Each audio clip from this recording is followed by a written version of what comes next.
came into our country illegally. Many were felons. Many were convicted of crimes. Many were taken out on Sunday. You just didn't know about it. In fact, I spoke to the head of ICE.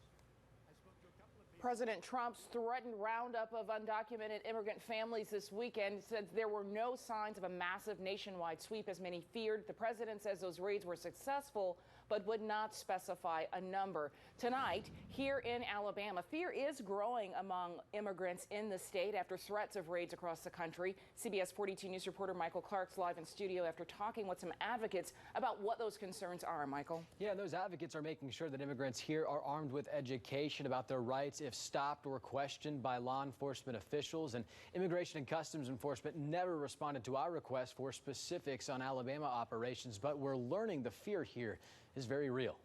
As immigration raids are reported across the country, there's concern right here in Alabama.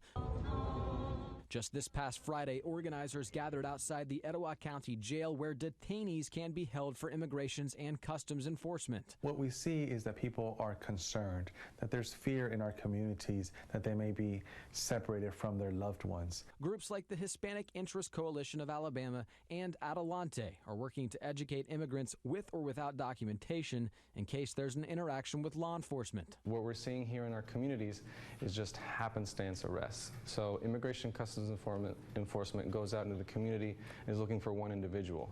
Turns out they don't find that individual, but they find other individuals that may be undocumented and take those people. Adelante in Hoover helps day laborers, and the organization is gathering volunteers to respond to immigration and customs enforcement activity once it's reported. Just yesterday, we had a case where folks were reporting ICE activity in Pelham.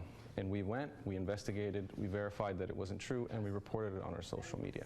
So we are feeling greater fear than 2 years ago. While President Donald Trump and other lawmakers worry crime can follow illegal immigrants across unsecured borders, advocates want to make sure everyone's rights are protected.